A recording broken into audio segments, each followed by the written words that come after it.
সুপ্রিয় চাকরি প্রত্যাশী ভাই ও বোনেরা কেমন আছেন? আশা করি অনেক ভালো আছেন। বহুল প্রতীক্ষার পরে অবশেষে বাংলাদেশ বর্ডার গার্ড বিজেপিতে নতুন একটি নিয়োগ বিজ্ঞপ্তি প্রকাশ করেছে।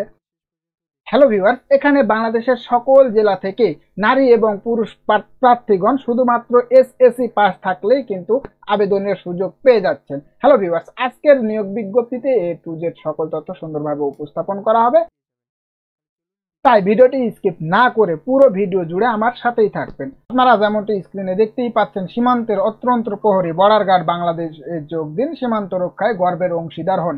ডিজিটাল পদ্ধতিতে 102তম ব্যাচে সিপাহী জিডি পদে পুরুষ ও মহিলা প্রার্থীর ভর্তির বিজ্ঞপ্তি। এখানে দেখতে পাচ্ছেন প্রথমে দেওয়া আছে শিক্ষাগত যোগ্যতা, শারীরিক যোগ্যতা, বৈবাহিক অবস্থা, জেলা কোঠা, রেজিস্ট্রেশন, আবেদন প্রণালী, সকল কিছু সুন্দরভাবে দেওয়া আছে। আজকে আবেদন সংক্রান্ত বিস্তারিত সকল তথ্য সুন্দরভাবে আলোচনা করা হবে, তাই অবশ্যই পুরো ভিডিও জুড়ে আমার সাথেই থাকবেন।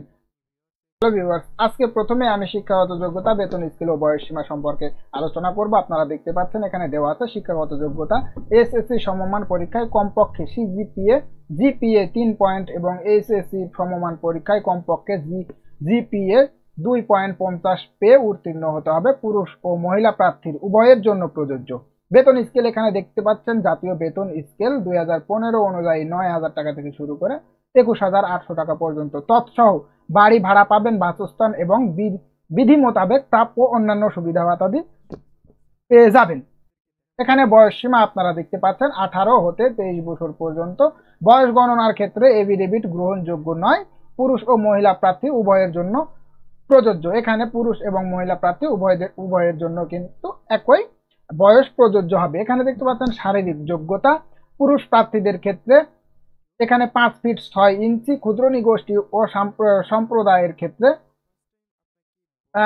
5 ফিট 4 ইঞ্চি এবং মহিলা প্রার্থীদের জন্য 5 ফিট 2 ইঞ্চি, ক্ষুদ্র নিগোষ্ঠী ও সম্প্রদায়ের ক্ষেত্রে 5 ফিট সমান 5 ফিট, পুরো 5 ফিট লাগবে।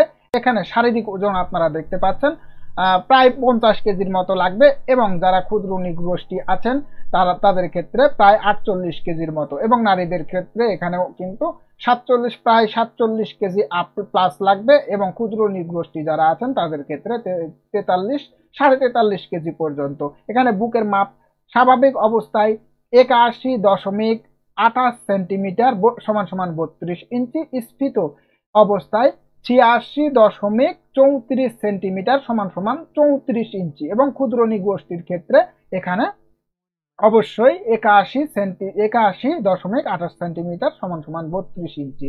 এখানে দেখতে পাচ্ছেন নারীদের ক্ষেত্রে স্বাভাবিক অবস্থায় 71.12 সেন্টিমিটার সমান 28 ইঞ্চি এবং স্ফীত অবস্থায় 30 ইঞ্চি। এখানে বৈবাহিক অবস্থা আপনাদের অবশ্যই অবিবাহিতা হতে হবে,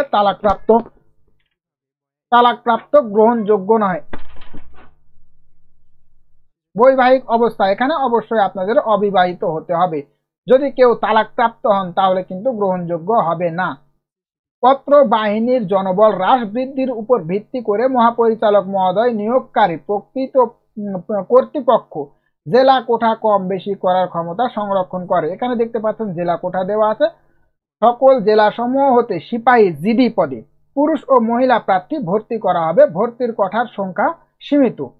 রেজিস্ট্রেশন আপনারা দেখতে পাচ্ছেন বিজ্ঞপ্তির অনুচ্ছেদ 1, 2 ও 3 অনুযায়ী আগ্রহী যোগ্য পুরুষ ও মহিলা প্রার্থীগণ এই যে ওয়েবসাইট অ্যাড্রেসটি দেওয়া আছে এই ওয়েবসাইটে প্রবেশ করে 15 মার্চ 2024 থেকে 24 মার্চ 2024 তারিখ পর্যন্ত অনলাইনে আবেদন করতে পারবেন। হ্যালো ভিউয়ার্স, এখানে শুধুমাত্র আপনারা অনলাইনে আবেদন করতে পারবেন, অনলাইন ব্যতীত অন্য কোনো প্রকার গ্রহণযোগ্য হবে না। এখানে দেখতে পাচ্ছেন আবেদন প্রণালী বিজেবি রিকোয়ারমেন্ট ওয়েবসাইট, এখানে দেওয়া আছে ওয়েবসাইট অ্যাড্রেসটি। এই চলমান নিয়োগ বিজ্ঞপ্তি থেকে নিম্নবর্ণিত 6টি ধাপে আবেদন সম্পূর্ণ করতে হবে। হ্যালো ভিউয়ার্স, এখানে আবেদনের জন্য মোট 6টি ধাপ দিয়ে রেখেছে তারা। অবশ্যই এই 6টি ধাপ অনুসরণ করে কিন্তু আপনাকে আবেদন করতে হবে। আপনারা এখানে দেখতে পাচ্ছেন যোগ্যতা পরীক্ষা, রেজিস্ট্রেশন, আবেদন ফি জমা, শিক্ষাগত যোগ্যতা যাচাই, ব্যক্তিগত তথ্য প্রদান ও ছবি আপলোড, অ্যাডমিট কার্ড ডাউনলোড, যাবতীয় অনেক তথ্য কিন্তু দেওয়া আছে। হ্যালো ভিউয়ার্স, এখানে যাবতীয় আরো অনেক তথ্য দেওয়া আছে, আসলে সবগুলো বলা সম্ভব হচ্ছে না। আপনাদের প্রয়োজন অনুযায়ী ভিডিওটি পজ করে অবশ্যই নিজ দায়িত্বে দেখে নেবেন। আমি মেন টপিকগুলো আপনাদের সঙ্গে আলোচনা করলাম। বিস্তারিত যদি আপনারা জানতে চান তাহলে অবশ্যই ওয়েবসাইট অ্যাড্রেসটি আমার কমেন্ট বক্সে অথবা ডেসক্রিপশন বক্সে দিয়ে দিব, সেখানে প্রবেশ করে বিস্তারিত জানতে পারবেন। হ্যালো ভিউয়ার্স, আজকের ভিডিওটি এ পর্যন্তই ছিল। ভিডিওটি যদি আপনাদের কাছে হেল্পফুল মনে হয় তাহলে অবশ্যই আমার এই চ্যানেলটি সাবস্ক্রাইব করে পাশে থাকা বেল আইকনটি প্রেস করে দেবেন। ধন্যবাদ সবাইকে, দেখা হবে পরবর্তী কোনো ভিডিওতে।